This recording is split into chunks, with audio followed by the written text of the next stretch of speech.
Yeah, man. Just plugging away. Daily grind right now. Work. Find things to do after work. Some nights work a little bit later. Learn to cook a little bit. Nice, man. Good for you. Drink wine, and repeat the next day. And usually I wake up, I don't even know what day of the week it is. I don't even care anymore. Like Sunday, Monday, Tuesday. I feel the same way, man. Like I'm constantly wondering what day of the week it is. Work day is basically very fluid, right? It just kind of is like you work like at random times when you can. Having a kid at home is not ideal. Suboptimal situation. Very suboptimal. Although we have childcare. My sister's been coming over and helping us out, which is very, very clutch, because we tried it for a week, dude, without any childcare, and it was an abject failure. I mean, that had to be awful. I have a coworker who's in South Dakota, and daycare is actually open for her, but she has 3 kids. But her youngest? It doesn't matter. So the one of her 3 got sick, and they weren't sure what it was. Like, they didn't think it was COVID, but they didn't know what it was. So they told all of them to just, stay at home, lock down for 14 days. So she was working like odd times. Like she would sometimes work in the morning, take the afternoon off so her husband could work. And then she'd like sign in at night, do some weekend stuff. So just kind of it's awful. Whatever you can do right now. And there's really, I don't know if there's an end in sight or not, but dude, I feel like there's definitely no end in sight. It feels like no one's thought through how this ends. Yeah, like how we get to a point. No, clearly not. He's clearly not that fucking guy. Did you see the task force he put together? It's Ivanka and it's got like Jerry husband. Jones on it, right?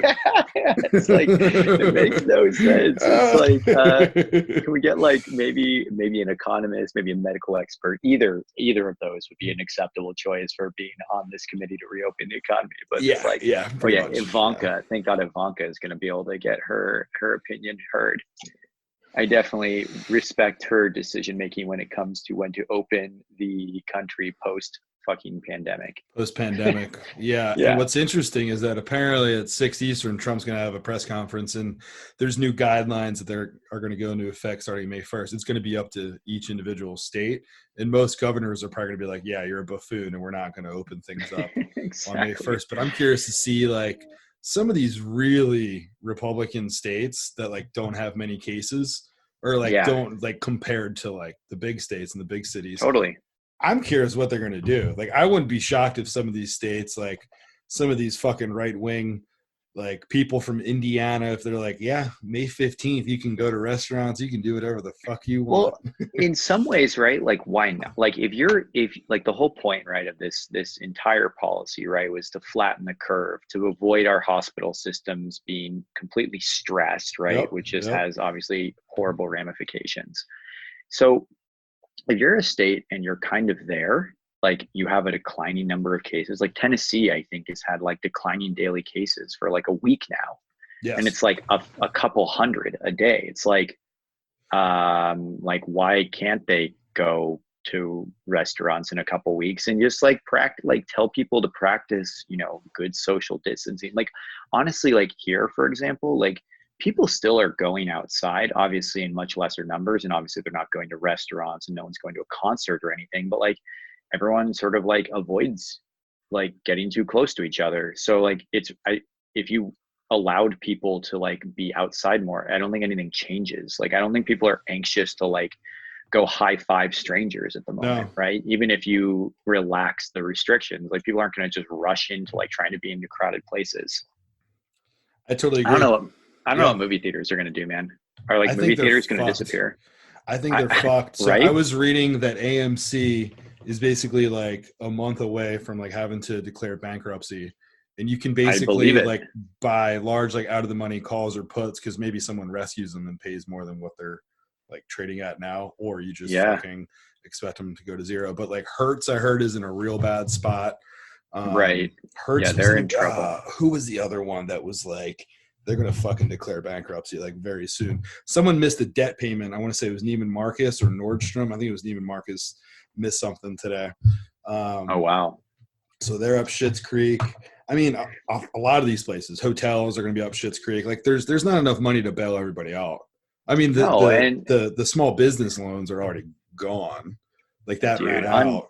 unbelievable that our government officials, I mean, not unbelievable because like It's not, our yeah. government's stupid, but Right. like just also sort of, you're right, it was Neiman Marcus that skipped their bond payment, but also like sort of wild that like they didn't have secondary funding mechanism if the initial amount was Right. hit. Like have something there and then they like as an emergency to hold over for another, I don't Yes. know, week, 3 days to Yes. the end of the week, and then they can vote on something. Yes. Yeah. It seems also insane that they're just not doing a clean extension of the small loan program. Yeah. I don't know what to Fuck. expect next. I mean, gyms are going to be up shit's creek. I mean, I don't Yeah. know. I really just don't know. So yeah, Yeah. fortunate to have a job. Fortunate that we have the NFL draft in a week too, because we can bet on some things, talk about some things, and who knows what'll be after that. Probably PGA after that, which is June 8th, right? That is the dream. If PG&A can get back, dude, I feel like I can remain quarantined longer. Oh yeah. Like if I have something to 4 days a look week to watch. Oh fuck right? yeah. It would actually be great. It would be great to be working from home with that. Like To turn on a little just PGA ease in the back morning. in.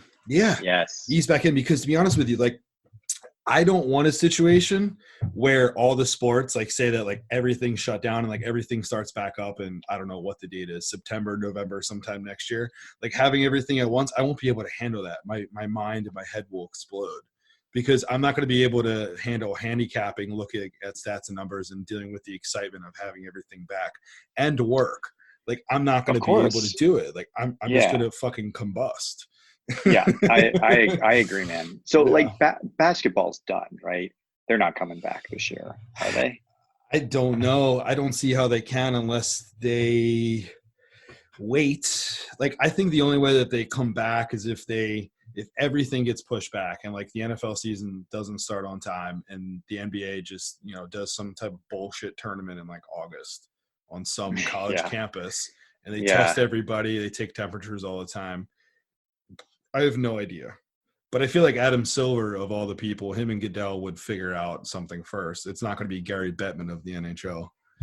No, it's not. No, I think at all. And I also think NHL players, just generally speaking, like it appears like when you just sort of, they seem to have a more balanced salary cap. So I think players are less financially stressed if they have to go a period of time, right? Like with the NFL and the NBA, it's like the haves and the have-nots, right? If you're a rookie, you're making like 400,000, which is not chump change by any means. It's a great salary for any of us normal people. But like, if you're an NFL player, like, you probably are coming from a lower socioeconomic background. You're probably supporting more than just yourself. Yep. And so I imagine that money runs out much quicker for those rookies. So I feel like, like Steph Curry keeps doing these like announcements about like everyone stay in place. I'm like, yeah, dude, I bet you're fine. You signed a $200 million deal. You're like, no shit. You're like, good to yo, go, I'm man. good. I'm Gucci, man. Like, yeah, I don't need the rest of my 2 months of paychecks. Yeah, because he signed that Supermax deal a couple summers ago. Yeah, he's doing all right. Yeah, I don't know. And NHL too is tough because a lot of those guys went back overseas. Like they went maybe back to Europe while they could. Right. So that's done. There's no way. They're not going to let people in from like Russia. Back over Finland, Sweden, Russia. Yeah, right. No chance. No chance.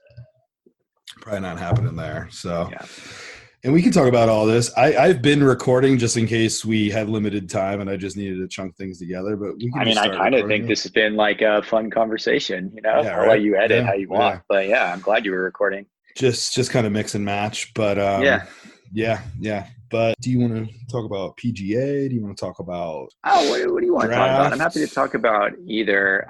Probably draft, right? Because it's like right around the corner and people are probably more interested in that. Like PGA will have, apparently, if this is going to be the only sport we see for like several months, is we're going to have plenty of time to talk about that franchise returning. But NFL draft, I feel like we can talk a little bit about it. It's been a lot of line movement, man.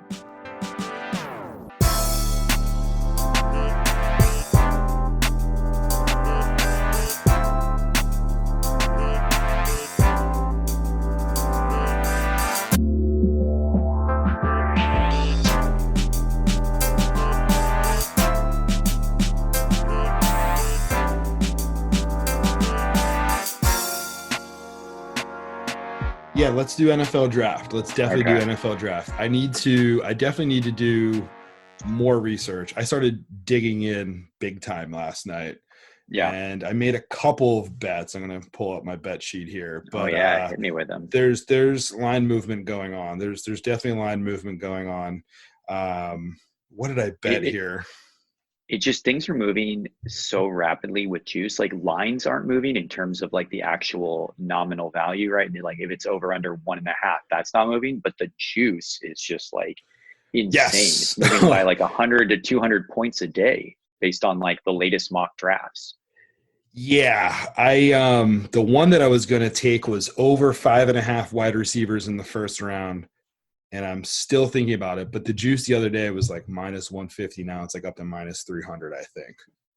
Yeah, I'm having trouble. Like, have you had trouble with Bookmaker? Do you ever use Bookmaker? I'm having like Yeah, trouble with no, I its used site. Bookmaker a ton in the NFL season, and then I haven't used it much lately. I did when the epidemic, well, before it was a pandemic, before it was called pandemic, when the epidemic broke out and you could bet on the Yeah. stock market. I Oh yeah. I was trying to bet on the over unders of like Dow Jones closing prices. I haven't touched much of it now, but I'm going to pull it up. I usually go to Bovada because they have a lot of good options. I have some local books too.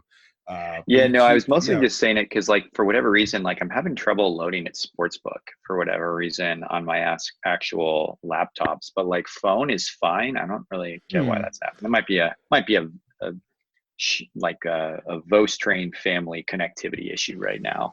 Yeah, VosTrain internet. yeah, Um, VosTrain internet might be having some issues, to but kill I'm some trying to time pull up. while you bring that up, the bets that Yeah, I made last night, I got Tristan Wirfs. Is that how you pronounce his name for the record? Because dude, I'm I don't know. because I'm not I gonna lie, go, like I'm great with NFL, college yeah. football. I'll follow the big games. I'll watch the big bowl games.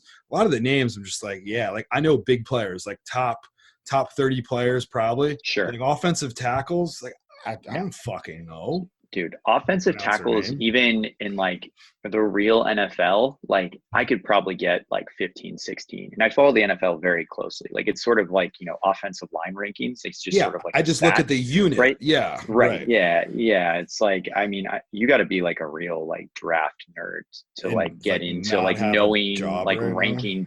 Yeah, Yeah. exactly. To like be ranking the offensive tackles here. Like, I mean, so I have no idea. Tristan Wirfs seems like the right pronunciation Yeah, based on the spelling let's of his name. definitely go with that. I have him, yeah.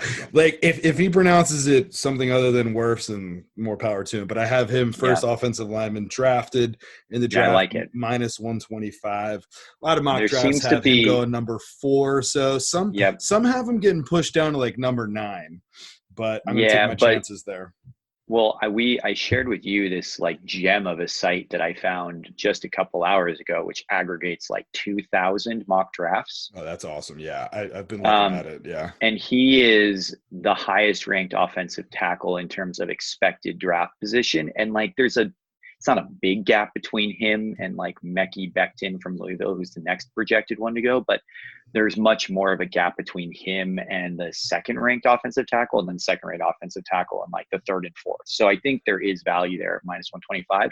And when you told me about that bet, I actually looked at a couple other books that had a similar bet, and it was like 150, 160. So I think you got pretty good value there. Okay. Yeah, pretty good value there. I'd probably bet that up to, I don't know, minus 140 or so sounds fair. But then as you do get to that 150, 160, I mean, there are other guys on here. Like you mentioned Becton, Louisville.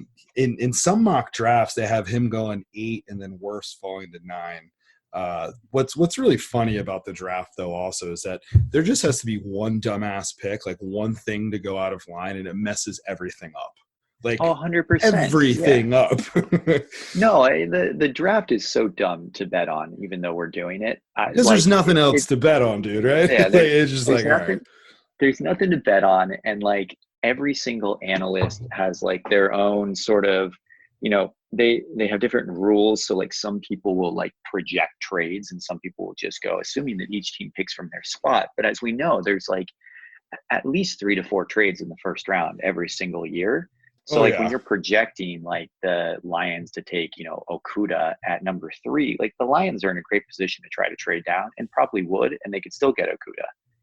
So it it's sort of one of those situations where trying to project where every guy goes is very difficult. So it's like, we're all kind of taking a little bit of some shots in the dark. And I think that it actually, what it speaks to is there's value in kind of going with unexpected outcomes in a way. So not that you want to just bet every prop that's like plus 400, but in the past, I've found that like generally trying to guess that something random is going to happen that's sort of contrarian and against consensus can be pretty valuable because no one really knows.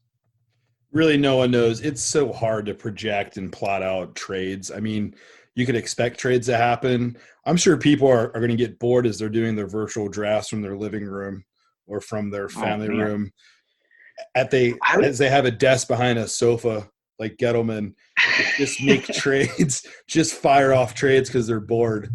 I I mean, was someone might trade up for Tua. You would think that someone's going to trade up, but who knows, man? I was just thinking about that, man. Like when I work from home, it's very easy to become, I would say described as like temporarily distracted, right? Where like I'm doing work, but I get to like some breaking point, and then I'm like, well, let me just go like check this other site on the internet, Yep. like just read about some news. And like I feel like GMs are gonna like being remote. I feel like that's gonna like not that I'm trying to handicap it, but I agree, man. I feel like people are gonna be distracted.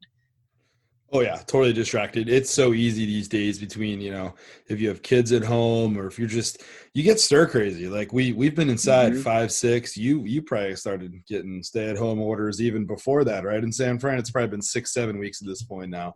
And I you just can't even need to keep break track. up. Yeah, like it all feels the same. I don't even know what date it is anymore. Like the only reason why I know is because it's on the bottom right of my computer. But Yep. like it's just people get distracted, stir crazy, all that shit. Someone's gonna trade up for sure.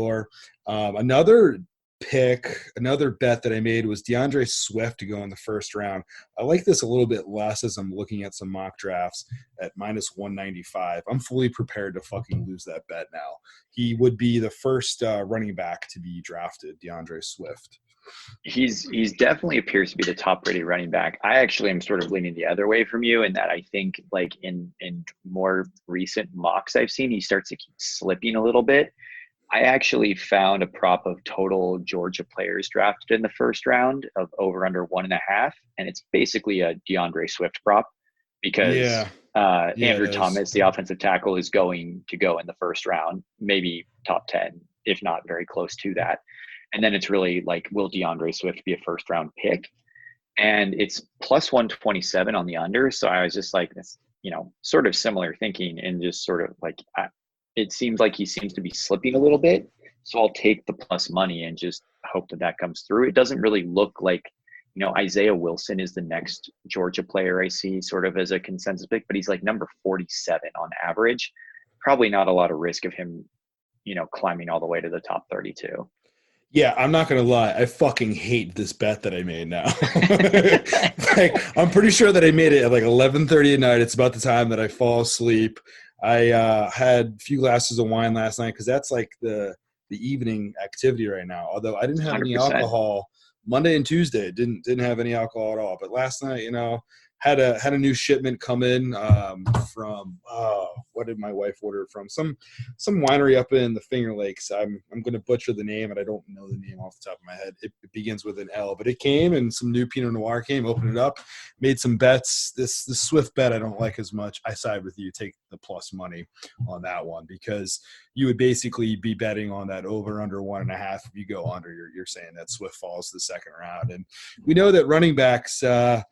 Dime a dozen these days. People don't want to pay up for running backs. People don't want to draft them either high. It just seems like there's no reason to, right? Like unless you have a really strong offensive line already and you're getting a generational talent, it just makes no sense. Like their impact is first of all for a more limited amount of time. Like you look at when running backs start to fall off, they don't have a very long career like you might get from an offensive tackle or a quarterback or even, a wide receiver. People are running the ball less. So, just between the tackles, running backs are becoming less valuable. And then on top of that, to your point, like it's so much driven by the offensive line that you get. So like why expend draft capital on a guy who might be like 5% marginally better? than someone And what else when you have ultimately, already. yeah, when Yeah. ultimately it's just about the offensive line anyway. And that's really what it's all about, and that's why you're seeing so many offensive linemen get drafted pretty high up.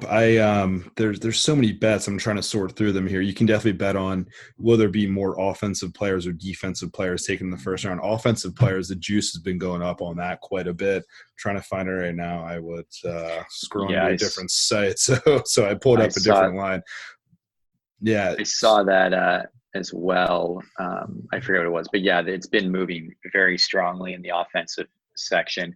I actually a prop that I do like is it's a little, you got to eat some juice, but I think you're pretty well positioned, and I think it justifies it. Is more offensive linemen drafted than defensive linemen. The offensive linemen are +1.5, -281, so it's juicy.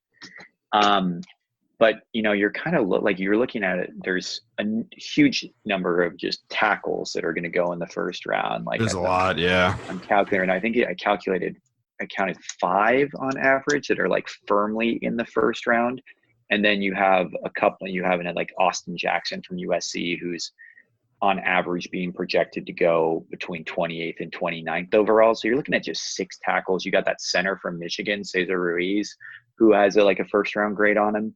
And when you're looking at defensive linemen, there's just not that many because there's not that many defensive tackles in this draft that appear to be super highly rated. I feel like that's sort of, obviously defensive ends like Chase Young from Ohio State, like there's a huge demand for that.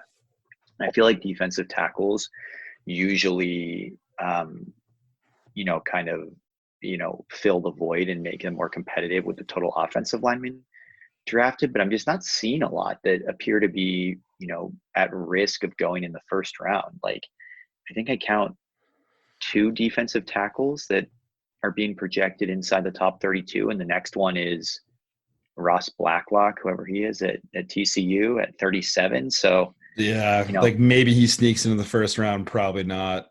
Whoever could he be, is, yeah, that no, seems could like a be. good bet. I haven't seen that one. And what was the line on that one again? And the juice? So offensive lineman is +0.5. So if they get the same number, you do win.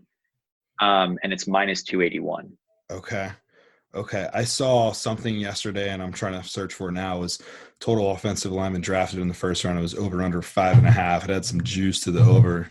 Might have been heavier juice. 6.5 would be getting risky because I've seen a lot of like locks, like 6 definitely getting drafted. 7 would be possible for an And you offensive said lineman. yeah, because there's no guards. It doesn't look like there's any guards that are going in the first round. It's just so many tackles. All tackles, and then that center from Michigan looks like he is more likely than not, although not firmly inside the top 32, but looks like he on average is projected to go 30th overall.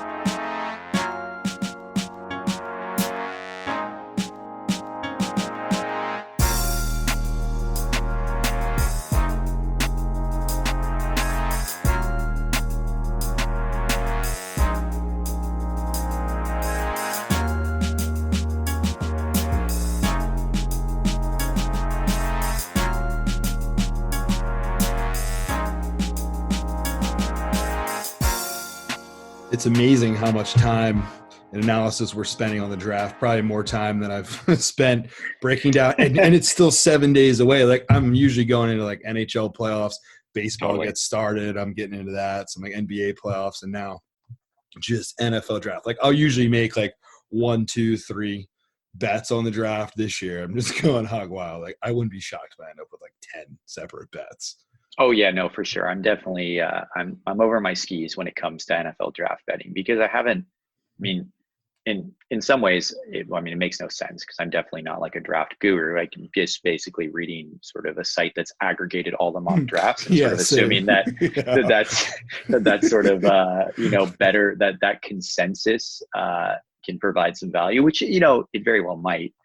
But yeah, given that I haven't placed like a real wager in a month or 2 now, and I think our last wager we placed as a pod was on the the Players Championship, which got canceled after the first round. So that was kind After of a one bummer. day, right? It got canceled after a day. I haven't made a sports bet yet in like 5 or 6 weeks now. I've made some other bets here and there, mainly on the Yeah. weather and some political Nice. props. I know you're But, a weather guru, man. You were going like 6-0 on weather yeah. props. And then Bovada pulled the lines. Like they had it up for like a few days in a row, and then they just took them down, and they haven't appeared for the past month, which is very depressing.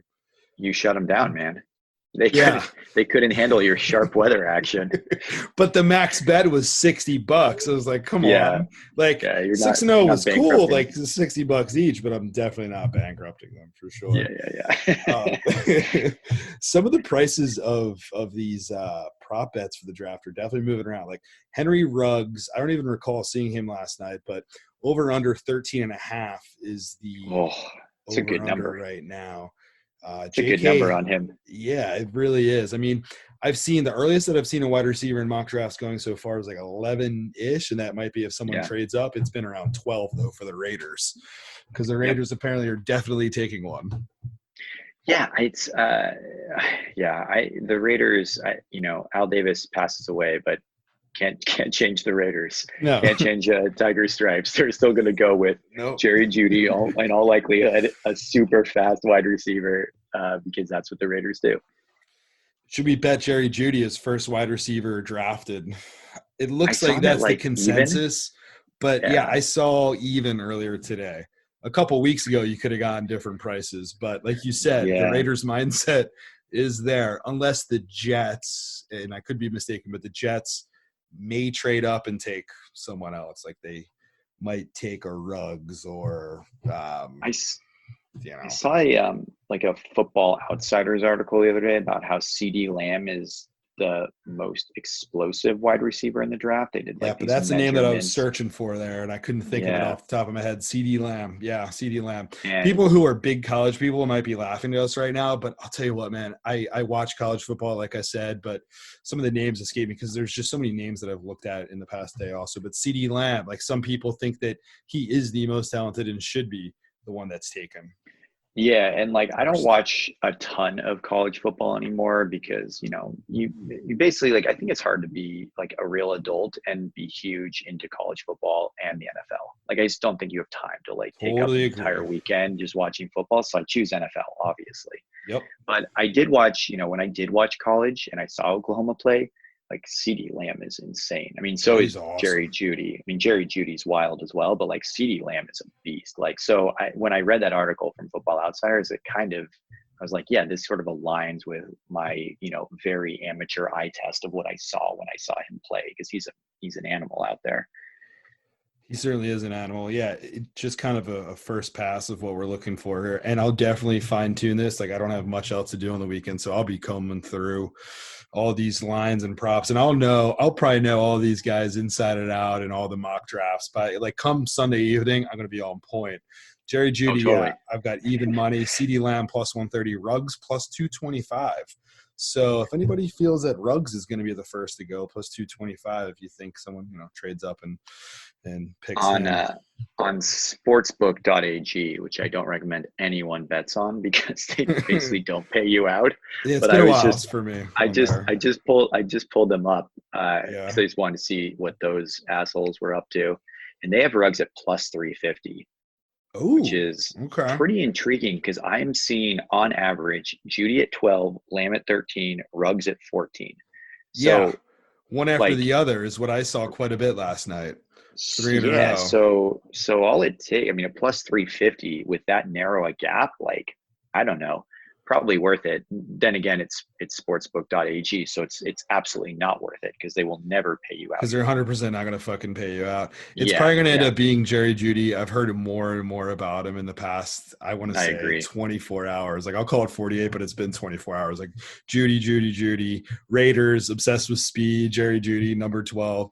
Unless we said like the Jets or someone else trades up. But honestly, why would you trade up when you could just wait for the Raiders to pick Judy at 12 and then have your pick of another great wide receiver at I 13, agree. 14? So I agree. That's why I just don't think like it's got. I mean, I know it'll be a weird draft because every draft's weird, but it does sort of feel like all the experts are kind of like shrugging their shoulders and thinking that there won't be a lot of action in terms of teams trading up early because the wide receiver class appears to be elite.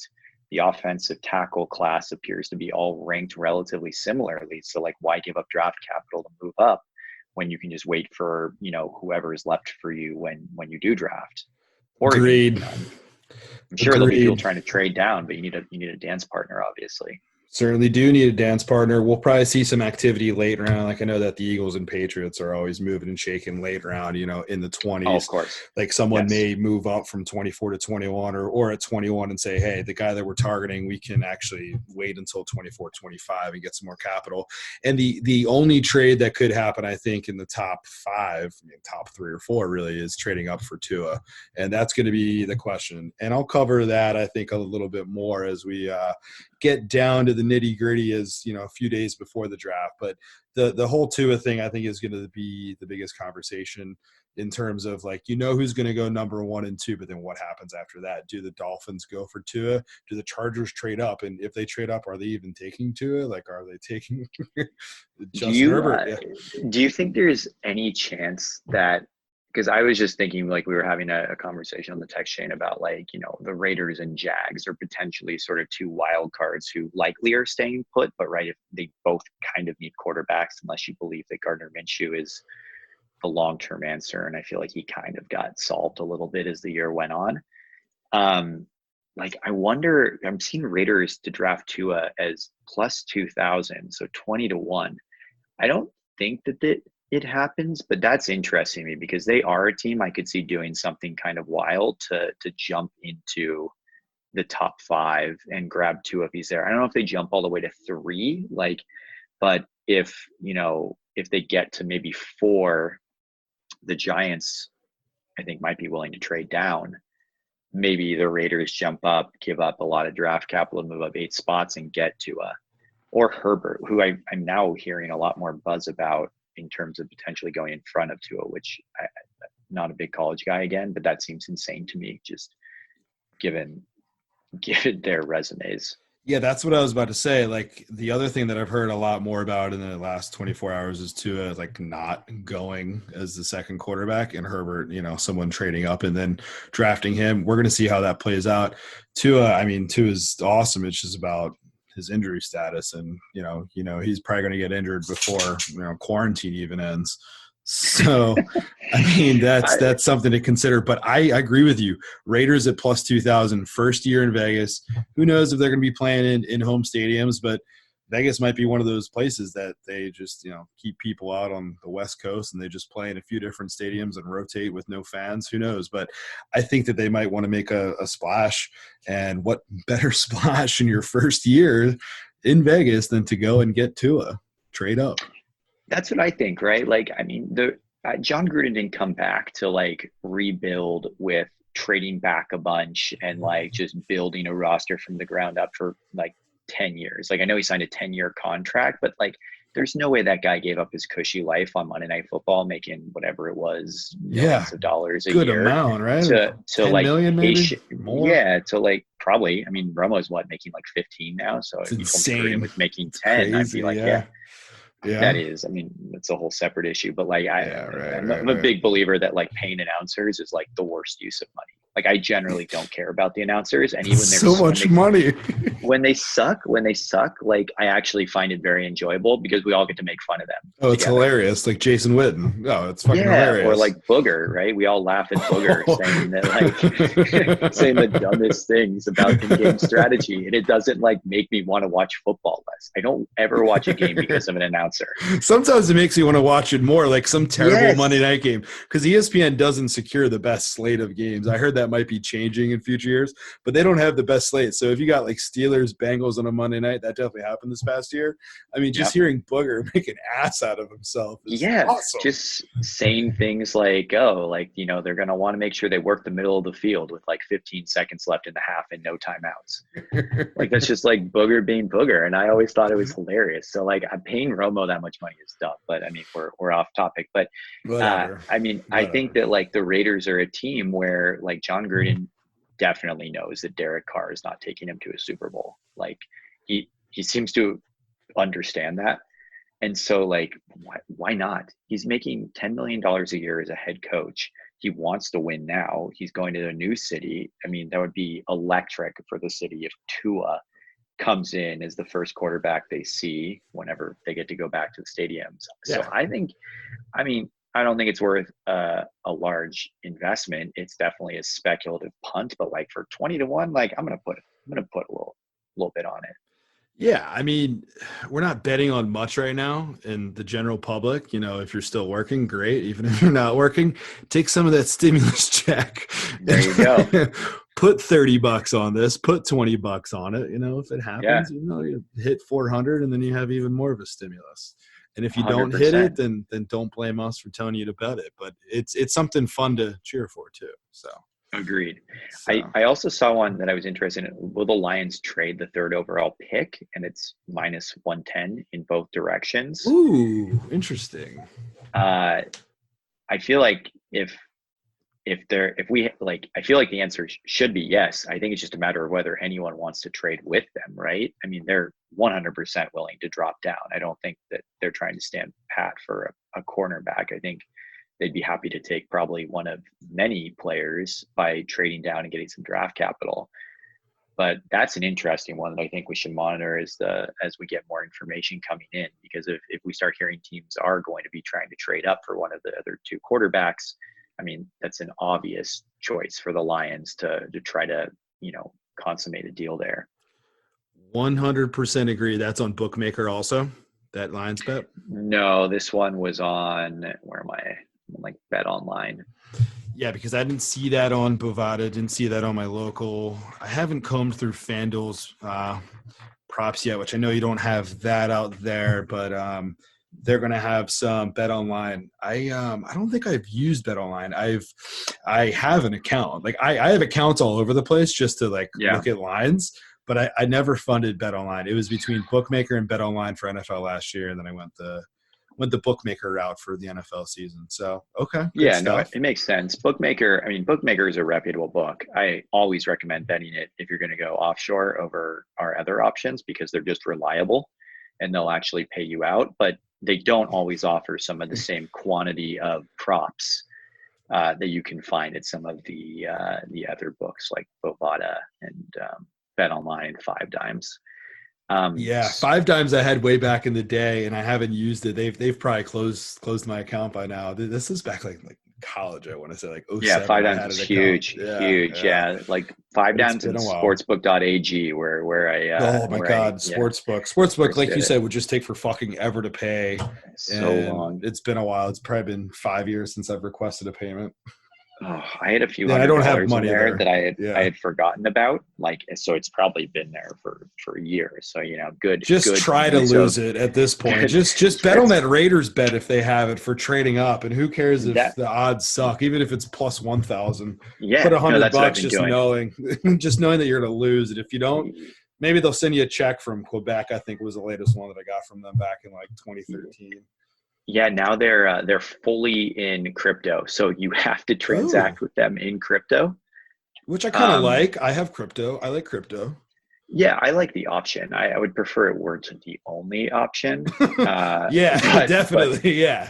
I do like the option because you're basically then you have to get hit with like 2 transaction fees, right? If you're not like currently holding a cryptocurrency in one of your wallets, right? You have to put cash into your wallet, buy crypto, and there's a transaction cost to that. And then, you know, give it to them. And then when you kick it back out, I think there's like a transaction cost when you liquidate. So it's like you're getting hit on both ends, but the option is nice. Yeah, but fuck sportsbook overall. If you hear Yeah, squealing they're behind awful. me, it's my damn cat.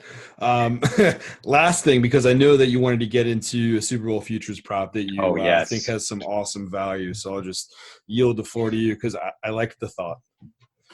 Yeah. So I'm big believer that Cardinals plus 5,500 is a great bet. And I don't think they're the best team in the NFL, but I think that offers wild value. And I think I have like real data driven reasons for it. And then sort of my like COVID reason for it as well. So I'll start with like real reasons, right? Which is that for one, right, last year they were basically well below average in one score games. They went 3-6-1 in games decided by 7 points or less. Generally, teams are going to be close to 500 in that regard. So just, naturally you'd expect them to regress closer to the mean. So if they had just simply been closer to, the mean performance, right, it's a better team. In the last 8 games, right, they went 2-5, not great, but in only one of those losses was by more than 7 points. And so you kind of saw improvement from the team as the year went on as well. But then the real reason behind it, right, is that we have seen consistently over the last 3 years, quarterbacks significantly improve from year one to year two, right? We In have 2017, Wentz and Goff both showed meaningful improvement. 2018, Mahomes became Mahomes. 2019, Lamar Jackson. So, even if you're looking at like lesser quarterbacks, like Mitch Trubisky in year two had a great year to the point that like the Bears were very oh content yeah, at the position. Um, he was not bad. no, he was actually very solid when they He won the was division. running the ball. They let him do his Yes, thing, and then last year, I guess they told him not to run the ball, and it was a fucking disaster. the Bears offense last year was still just a very confusing situation to me. But I mean, you're looking Yeah. at with the Cardinals, right? Kyler Murray, all the pedigree, like drafted number one overall.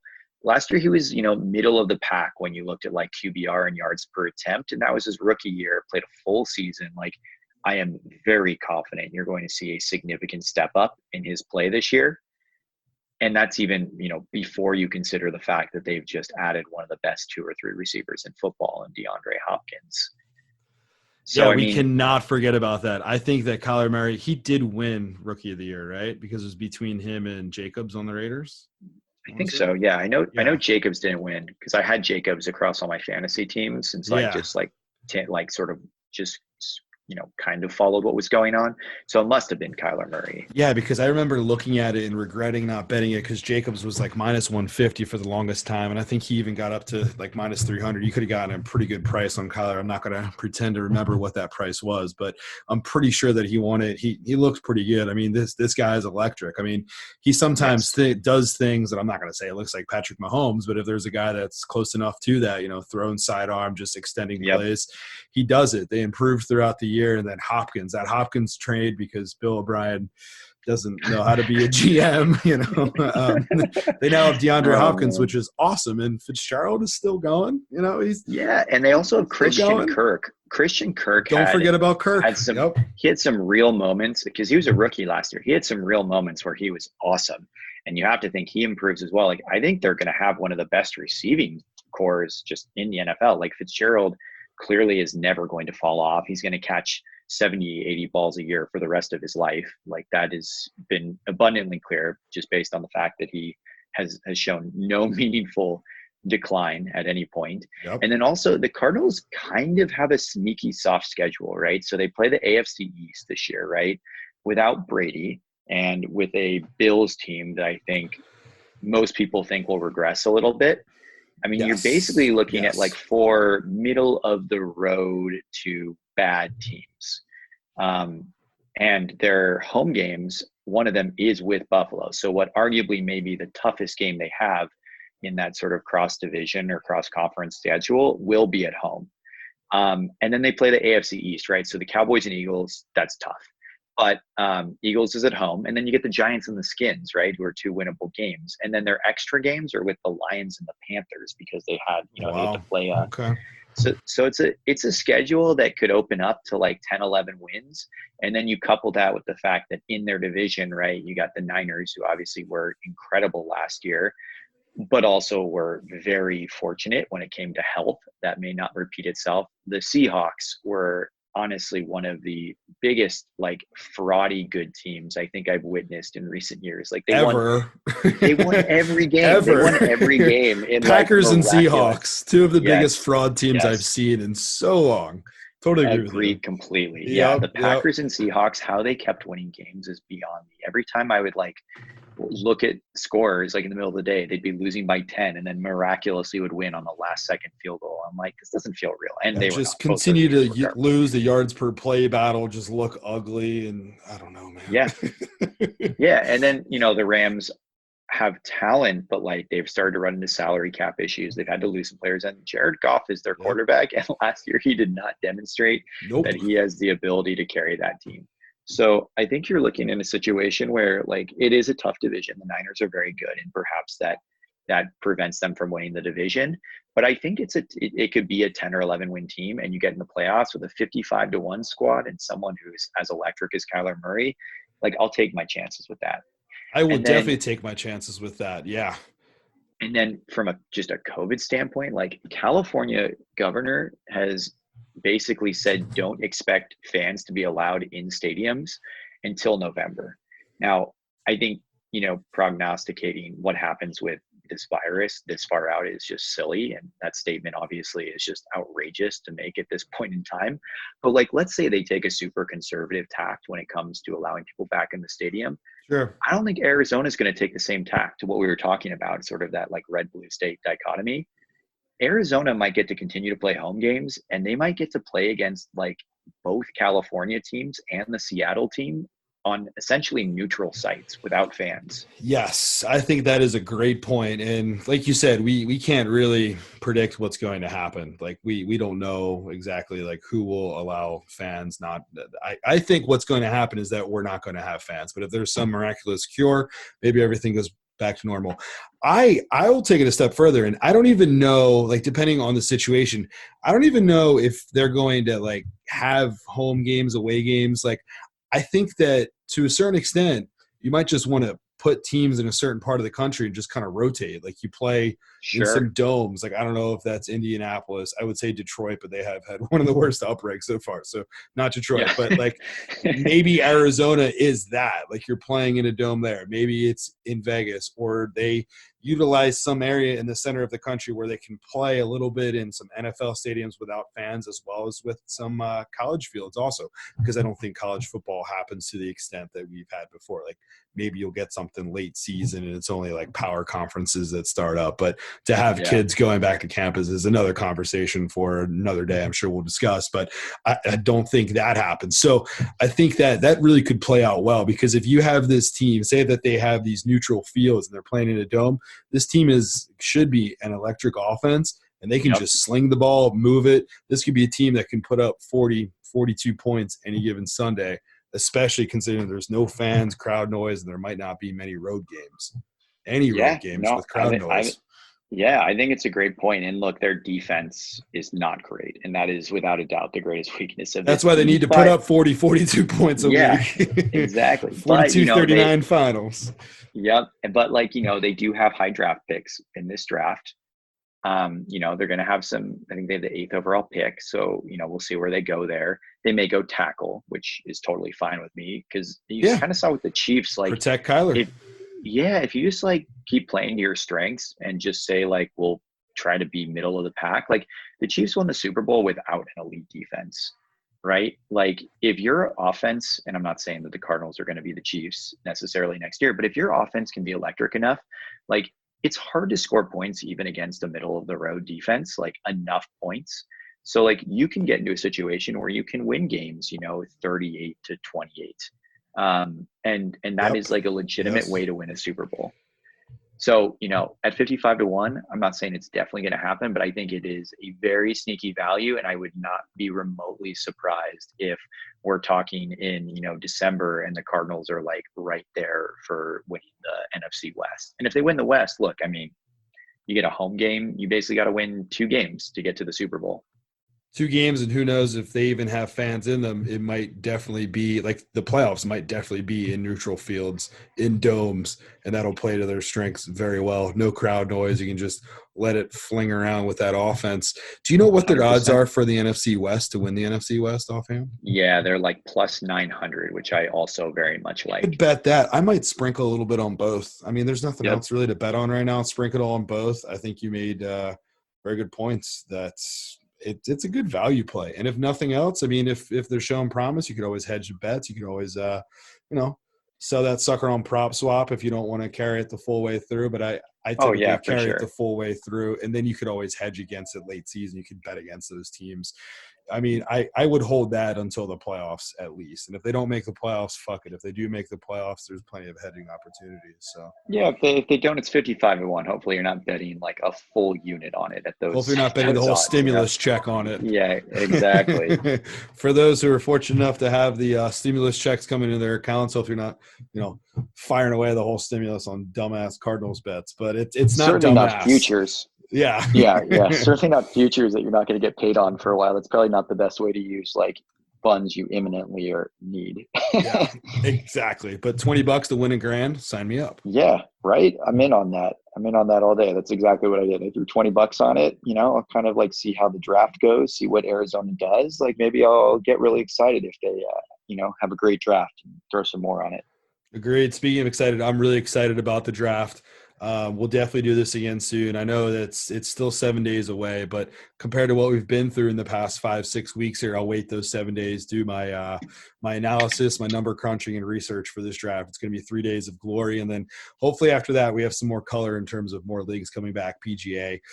Maybe MLB will come up with a plan by the end of the month to, play in Arizona or play on Mars or something. So. Yeah, that would be great. I mean, I would love some visibility about when we get to see sports again. So that would be lovely. All right, dude. VosTrain, appreciate it, sir. We'll talk to you real soon.